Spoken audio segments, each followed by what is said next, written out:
नमस्कार, स्वागत है आपका हमारे channel the stories of Bharat में, जहां हम आपको लेकर चलते हैं अनगिनत कहानियों के सफर में। 10 दिन गणपति के नाम। इस कड़ी में आज 10वें दिन यानी अंतिम दिन हम आपको बताएंगे गणेश जी के महोदर नाम की कहानी। भगवान श्री गणेश के कई नामों में से एक और नाम विख्यात अवतार ज्ञान ब्रह्मा का प्रकाशक है। मोहासुर का विनाश करने के लिए गणेश जी ने यह अवतार लिया था, जिसमें उन्हें महोदर नाम से पुकारा गया और उनका वाहन मूषक बताया गया है। तो चलिए करते हैं श्री गणेश।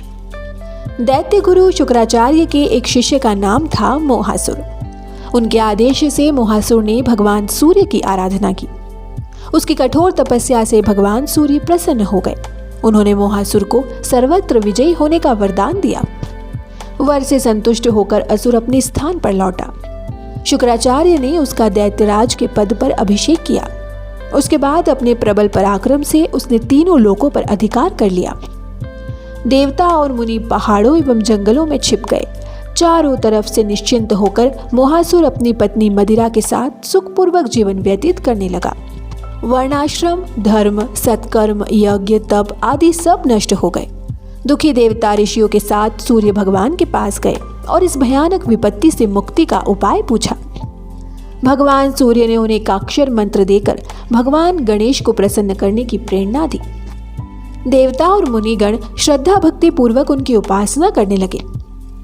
उनकी तपस्या से संतुष्ट होकर महोदर वहां प्रकट हुए। देवताओं और मुनियों ने अत्यंत आर्त होकर महोदर की स्तुति की। उन्होंने कहा, मैं मोहासुर का वध करूंगा, आप लोग निश्चिंत हो जाएं। ऐसा कहकर मूषक पर सवार भगवान महोदर मोहासुर से युद्ध करने के लिए चल दिए। यह समाचार देवर्षि नारद ने मोहासुर को दिया और अनंत पराक्रमी समर्थ महोदर का स्वरूप भी उसे समझाया। दैत्य गुरु शुक्राचार्य ने भी उसे भगवान महोदर की शरण लेने का शुभ परामर्श दिया। उसी समय भगवान महोदर के दूत बनकर भगवान विष्णु मोहासुर के पास आए। उन्होंने मोहासुर से कहा, तुम्हें अनंत शक्ति संपन्न भगवान महोदर से मित्रता कर लेनी चाहिए। इसी में तुम्हारा कल्याण है। यदि तुम महोदर की शरण ग्रहण कर देवताओं, मुनियों और ब्राह्मणों को धर्मपूर्वक जीवन व्यतीत करने में व्यवधान न पैदा करने का वचन दो, तो दयामय प्रभु तुम्हें क्षमा कर देंगे। यदि तुम ऐसा नहीं करते हो तो रणभूमि में तुम्हारी रक्षा असंभव है। मोहासुर का अहंकार नष्ट हो गया। उसने भगवान विष्णु से निवेदन किया, आप परम प्रभु जी को मेरे नगर में लाकर मुझे उनके दुर्लभ दर्शन का अवसर प्रदान करें।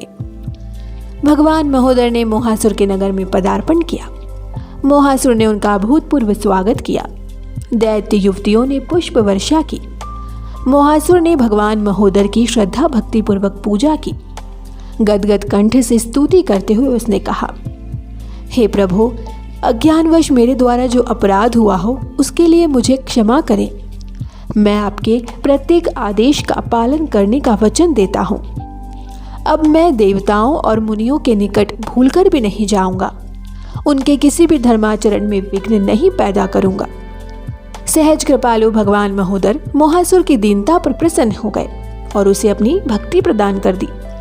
मोहासुर के शांत होने से देवता, ऋषि, ब्राह्मण और धर्मपरायण स्त्री पुरुष सभी सुखी हो गए। देवता और मुनि महाप्रभु महोदर की स्तुति और जय जयकार करने लगे। तो ये थी भगवान गणेश के महोदर नाम की कहानी। 10 दिन गणपति के नाम। हमारी ये कड़ी आज इसी कहानी के साथ समाप्त होती है। आपको ये कैसी लगी हमें कमेंट में ज़रूर बताएं। वीडियो पसंद आए तो इसे लाइक और शेयर करें और 10 दिन की इस कड़ी में भगवान गणेश के अलग अलग नामों की कहानी जानने के लिए चैनल को सब्सक्राइब ज़रूर करें। मिलते हैं आपसे एक और नई कड़ी के साथ। तब तक के लिए धन्यवाद।